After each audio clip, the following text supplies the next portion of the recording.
সুস্থ আছেন, তবে রেগে আছেন কারাবন্দী সাবেক পাক প্রধানমন্ত্রী ইমরান খান। ২রা ডিসেম্বর রাওয়ালপিন্ডিতে কর্তৃপক্ষের অনুমতি নিয়ে আদিয়ালা কারাগারে তার সঙ্গে দেখা করেছেন বোন উজমা খান। পাকিস্তানের আদালতের নির্দেশ অনুযায়ী সাবেক প্রধানমন্ত্রী ইমরান খানের সঙ্গে তার স্বজনদের প্রতি সপ্তাহে দেখা করতে দিতে হবে। অথচ গত ২৭ অক্টোবরের পর থেকে আদিয়ালা জেল কর্তৃপক্ষ তার সঙ্গে তার পরিবারের সদস্যদের দেখা করতে দিচ্ছিল না। তখন তার দল পিটিআই তার শারীরিক অবস্থা নিয়ে উদ্বেগ জানিয়ে আসছিল। পাকিস্তানের সামরিক গোয়েন্দাদের একটি অংশ ইমরান খানকে হত্যা করেছে বলে গুজব রটে যায়। তার ছেলে কাশিম খান সংবাদ মাধ্যম রয়টার্সকে বলেন, তার বাবা আদৌ বেঁচে আছেন কিনা তা জানতে না পারা এক ধরনের মানসিক অত্যাচার।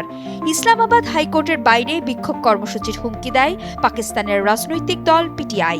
ইমরান খানের সঙ্গে দেখা করার দাবি নিয়ে কারাগারের দিকে রওনা দেওয়ার ঘোষণাও আসে। ভাই বোনের এই সাক্ষাৎ খুব একটা সহজ ছিল না। উজমা খান সহ ইমরানের অন্য দুই বোন আলিমা খান এবং নরিন নিয়াজি রাওয়ালপিন্ডির ফ্যাক্টরি নাকা এলাকায় বিক্ষোভে যোগ দিয়েছিলেন। ইসলামাবাদ ও রাওয়ালপিন্ডিতে ২রা ডিসেম্বর ১৪৪ ধারা জারি করেছিল পাক সরকার। পুলিশ কারাগারের দিকে রাস্তায় একটু পরপর তল্লাশি চৌকি বসিয়ে বাধা তৈরি করে। ৩ বোন তখন পায়ে হেঁটেই জেলের পথ ধরেন। একটি তল্লাশি চৌকিতে তাদের আটকে দেয় পুলিশ। কারা কর্তৃপক্ষ শুধু উজমাকে ইমরান খানের সঙ্গে দেখা করার অনুমতি দেয়। কারাগারে ইমরানের সঙ্গে প্রায় ৩০ মিনিট কথা বলেন উজমা খান।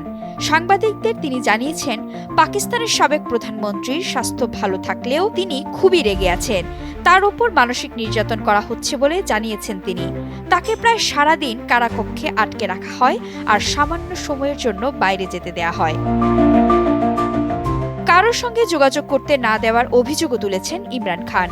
সরকারি কর্মকর্তারা পাল্টা অভিযোগ করেছেন, ওই রাজনীতিবিদদের সঙ্গে আগে যারা দেখা করেছেন তারা তার সঙ্গে রাজনৈতিক বিষয় নিয়ে আলোচনা করেছেন।